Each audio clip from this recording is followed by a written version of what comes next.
So the Yankees have the 2-1 lead, but through 5 turns at bat, they've left 8 men on base now.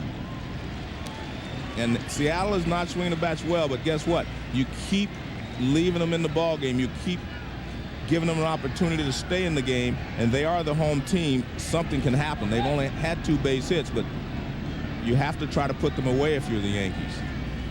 McLemore tries to drop one down. Charging it is Brocious. He can't handle it, and a bunt single leading off the 5th. Ricky is struck out, popped out.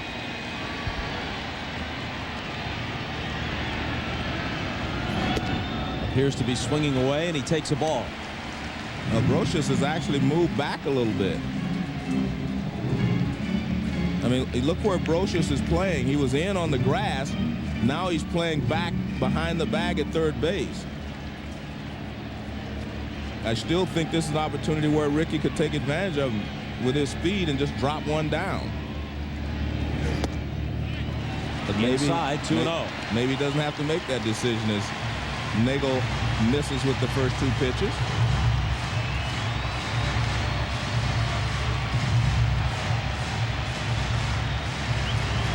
Jeff Nelson up in the New York bullpen.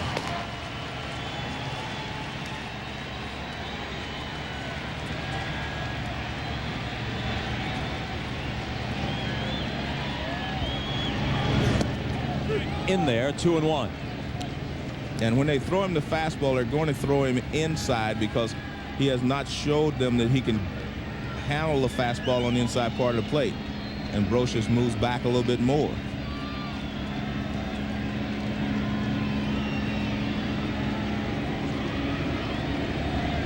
If you're not swinging the bat well, you can do little things to help score runs. Off the outside corner, 3 balls and a strike. And if you're Lou Piniella, do you send McLemore here? I would say no, but he may do it. You automatically send him 3-2. Cameron is on deck. And after Cameron, the big guns, Alex Rodriguez, Edgar Martinez.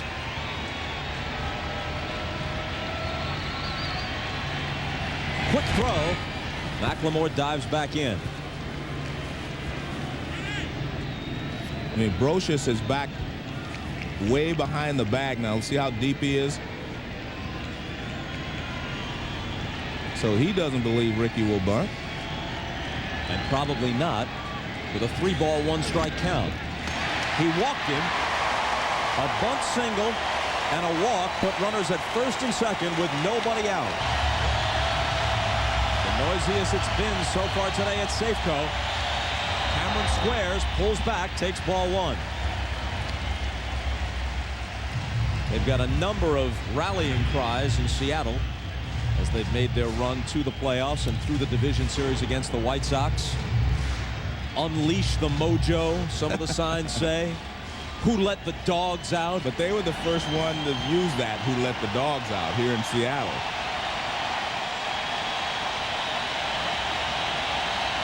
Cameron looking to bunt. It almost hit him.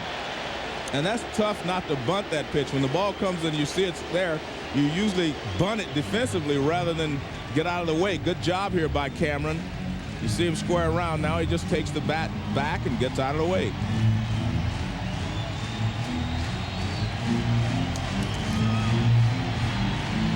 In a lot of situations here, you would go ahead and hit and run or do something with a hitter, but Cameron has not been swinging the bat that well. I think you should be committed to getting those runners to second and third. Brocious and Martinez still in on the grass. Cameron bunts it to the right side toward the first baseman. Martinez took a quick look at third, had no play there. Goes to Soho covering first. Successful sacrifice by Cameron. Second and third, 1 out. Seattle is 2 hitters away from the left-handed Olerud, so Stanton could become a factor at that point. That could be difficult too, though, Bob, because we're only in the 5th inning. 4th inning, I'm sorry, bottom of the 5th. A-Rod is 5 for 12 in his career against Jeff Nelson. Edgar Martinez on deck. The Yankee infield will concede the run. Base hit to left. 1-run home. Here comes the second. Ricky Henderson touches the dish. Rodriguez comes through. It's 3-2 Seattle. And Jeff Nelson is very easy to get a good jump on to steal a base. And not only would that help you, you'll stay out of the double play with Edgar Martinez. He's going on the first pitch. No, it's a bluff. He started and comes back. Well, he stopped because Nelson gave him a little different move. He gave him a quicker move to the plate than he normally gives. Watch, see that? He didn't give him his normal high leg kick, so Rodriguez quickly stopped, and that's smart. But he will have to give you that leg kick in order to have his best stuff. So you just have to pick out when he does go to the plate slowly and take off. If he gives you the quick pitch like that, you're not going to be able to get as good a jump. But he's not going to have as good a stuff going to the plate as he normally has. See what I mean? He's not the same Jeff Nelson when he tries to change his motion. Now, 2-0, he probably should go to his regular motion just to make sure he has his best stuff going to the plate. And if he does that, that's the time that A-Rod can take off.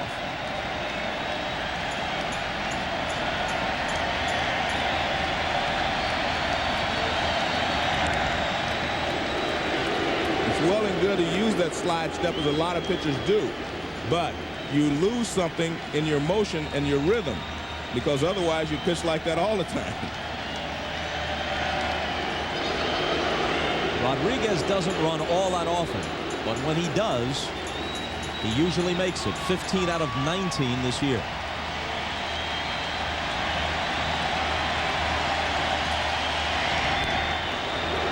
I don't really think this is a hit-and-run situation, even though the count's 2-0. I think it's a situation where you let Edgar go ahead and drive the ball if he can, and you let A-Rod try to get a jump and steal the base if he can get a good jump. Not going. A long drive to center. Williams going back. Looking up. Goodbye.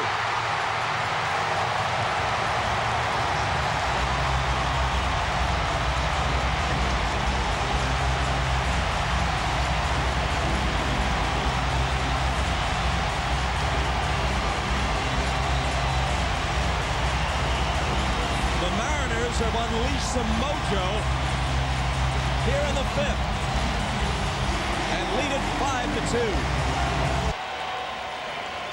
And just to go back to the point, you can see right here when he has a high leg kick that he throws strikes, he has better stuff. When he goes to the slide step, you lose something in your motion. I mean, that's just natural. Olerud smacks one to deep right center. This one is on its way. This one is gone.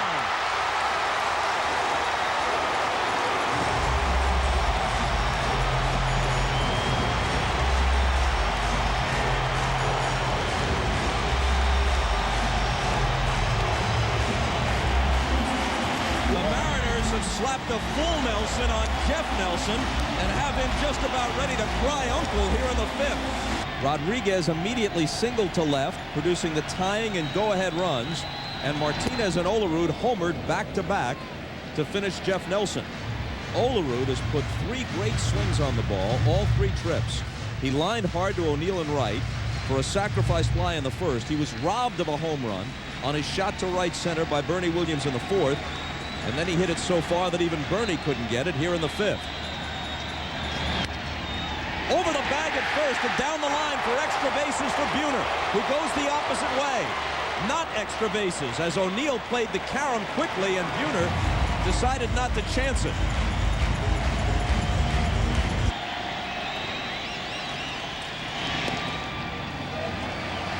The only out in the Seattle fifth. Cameron's successful sacrifice bunt.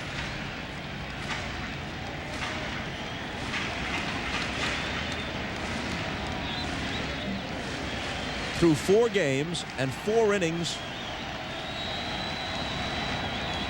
of the 5th game, Seattle had scored only 6 runs. They've gotten 5 here in the 5th. Williams makes the catch in center field to retire Bell. 6-2 Seattle. Wilson is the 9th man to hit in the inning.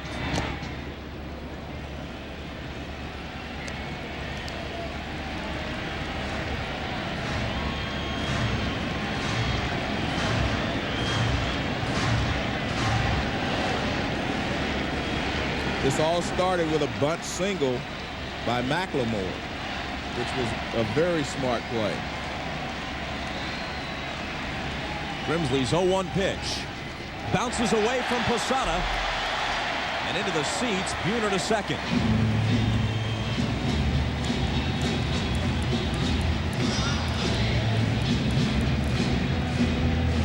Well, this pitch bounces in front, hits the heel of Posada's glove, and then bounces into the stands. And the PA system blares the Trog's Wild Thing, which is the theme for the Charlie Sheen character Rick Vaughn in the Major League movie, which starred our buddy Bob Uecker in his finest role. Unless you happen to be partial to Mr. Belvedere, which was also quality work by Ueck. Actually, I was sitting there thinking, I miss Bobby boy, Uecker. I miss Ueck. What a great guy to be around. If he were here, he would have described that Grimsley wild pitch as just a bit outside. The 2-1. Sliced foul.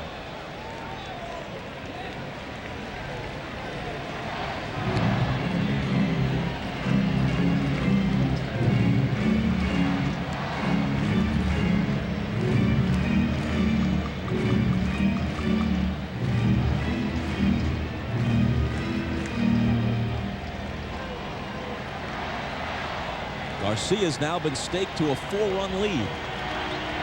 And his ability to keep it in check, even though he was struggling a bit, to keep it at 2-1 has paid off, as his team finally broke out of its long slump. Well, that was a key inning, because if he would have let them score 2 or 3 more runs, there was no doubt that it would have changed the complexion of this inning. And there's Paniagua. He's throwing in the bullpen. And I guarantee if Garcia gets into any trouble, Paniagua will be in there quickly.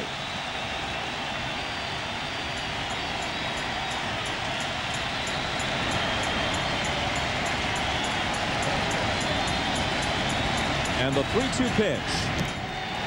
Walked him.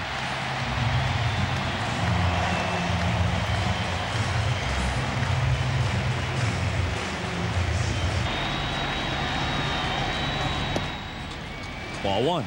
And Grimsley throws a good sinker, and that's why you see these balls bouncing in the dirt, because he's trying to keep the sinker down. And he hasn't been able to find his release point to this point in the ball game.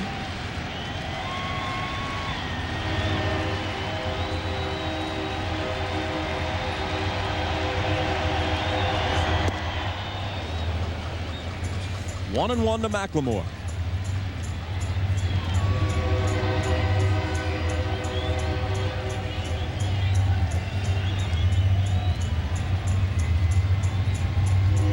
Five runs on 5 hits in the 5th.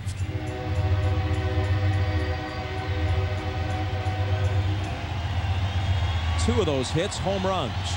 Edgar Martinez and John Olerud. The 1-1 to McLemore. Bounce foul.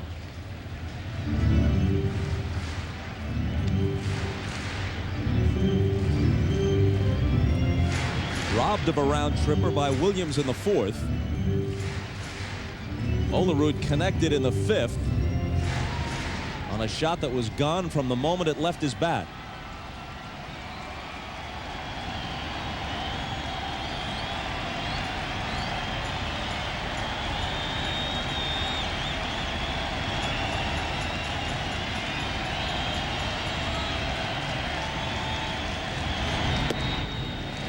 Two and two.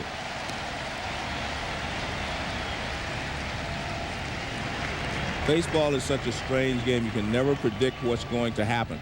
The Mariners were not swinging the bats well this ball game. The Yankees were not swinging the bats well in game 2, and all of a sudden they erupted for 7 runs, and now here are the Mariners erupting for 5 runs.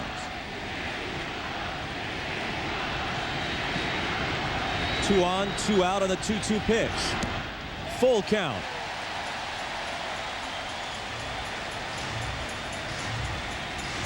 Well, the nature of baseball is when you play 162 games, just about anything can happen in any cluster of games, and it doesn't seem that unusual that a team would score 10 runs on Tuesday and get shut out on Wednesday. But in the postseason, everything is magnified so much that just a couple of games seem like an overwhelming trend. But you know what, Bob? That's what makes baseball such a great game. You can't predict what's going to happen. You can have the best pitcher in baseball going against the weakest team, but it doesn't always come out that the weak team loses. And the fact that the Mariners have erupted here just gives them hope. That's the point. And let's remember, this game is not over. The Yankees have 12 outs left. The runners go, and the 3-2 pitch is fouled away.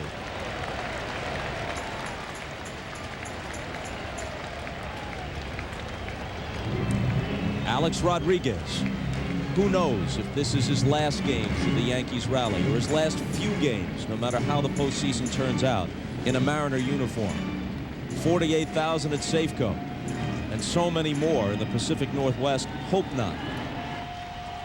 But if this was his last home game, he delivered a huge base hit, turning a 2-1 deficit into a 3-2 lead, after which Martinez and Olerud immediately went deep.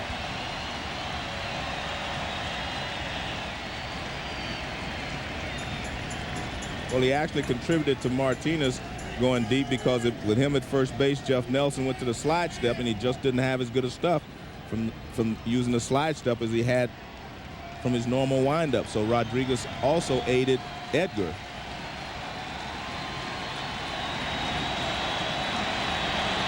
Once again, the runners go, and it's ball 4 to McLemore. They're loaded again.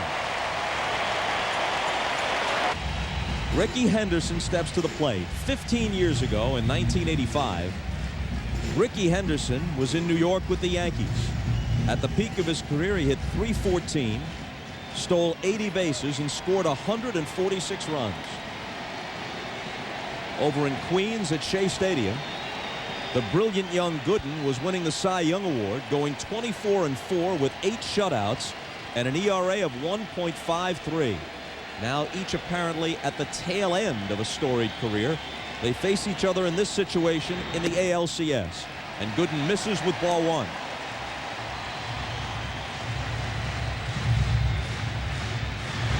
Gooden appeared to be ticketed for the Hall of Fame for sure. It looks now like he'll come up short of that. Rickey will make it on the first ballot.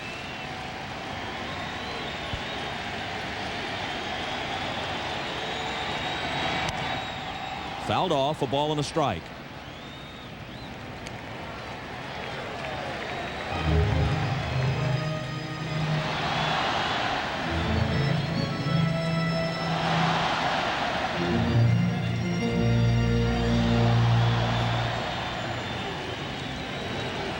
Four years ago at Yankee Stadium, Dwight Gooden pitched a no-hitter against the Seattle Mariners.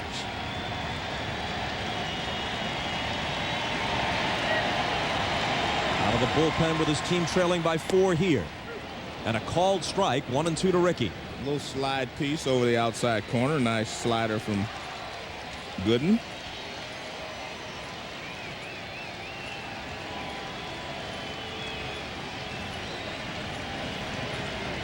Gooden, a member of the world champion Mets of 1986.